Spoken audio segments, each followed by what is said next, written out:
Welcome back to the Great British Crochet Off, where every single week I crochet something inspired by that week's episode of the Great British Bake Off, and this was dessert week. And in this edition, I have a head cold, so you'll have to excuse the nasaliness going on right now. But it's okay because we have a hot beverage. So to get into the challenges, they had to make a Basque cheesecake, which is like a Spanish cheesecake that is kind of burnt on the outside, jiggly on the inside. I absolutely want to try these. If I can convince my children to try a slightly burnt looking cheesecake, I think I can, because they have learned this week that they love cheesecake. And then for their technical, they had to make gluten-free steamed puddings that were flavored cardamom and orange. And then for their showstopper, which I'm learning is a bit of a controversial one for some people, they had to make a freestanding trifle. So a trifle is usually served in a dish. It's like this, but upside down, and like a little like a glass bowl type vessel. And you could see the layers through it. This one had to be freestanding, so no walls, not like holding it up, just good old fashioned gelatin, some cake walls, and probably prayers.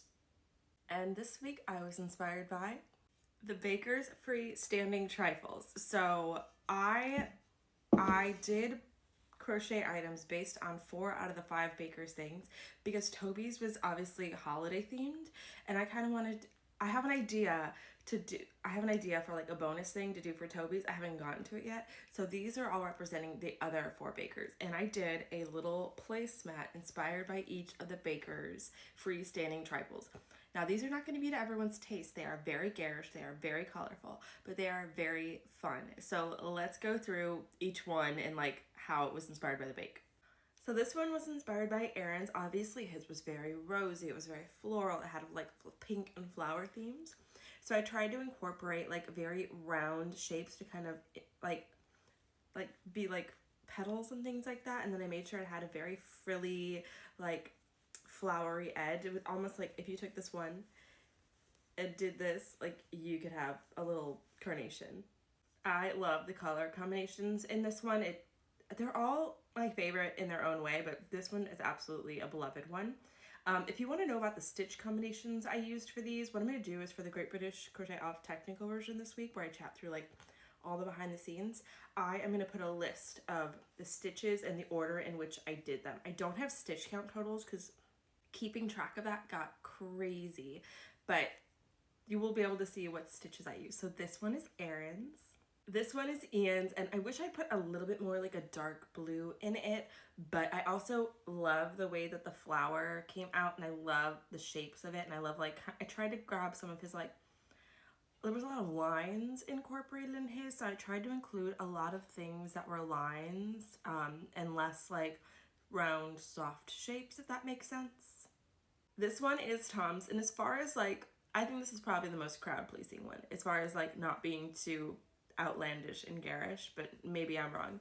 I tried to incorporate, this one was very heavy, very much on the colors, because the colors of Tom's dessert were so beautiful and went so well together, and that was almost the thing that inspired this entire thing, was just the way that his colors went together and like the layers. That's where this came from, just like all of the layers and colors combined together. So that's Tom's. And last we have Jasmine's. This one probably went off the rails the most. In my head, when I picked out the colors, I imagined this turning out a lot more different than it did, but I am still very pleased with it. I probably needed a little bit more red in this one. I ended up incorporating, she had a couple of raspberries on the top, and I think maybe I went a little heavy-handed on the raspberry, but I'm sorry, it's still beautiful. I still love it.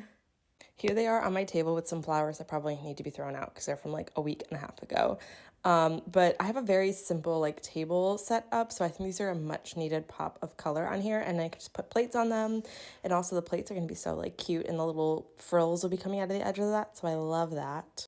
And it kind of goes with the way that crocheted items, especially Great British Crochet Off items, are slowly taking over my dining room. Like, that's a Great British Crochet Off project, that's a Great British Crochet Off project, that's a Great British Crochet Off project. So is that. So it's part of a theme. And I'll see you guys for Patisserie Week. Also, please vote below and let me know which one is your guys' favorite. And remember to stay tuned for Toby's, because no one is getting left out this week. I just have to have the time to make it, but it's going to be super cute.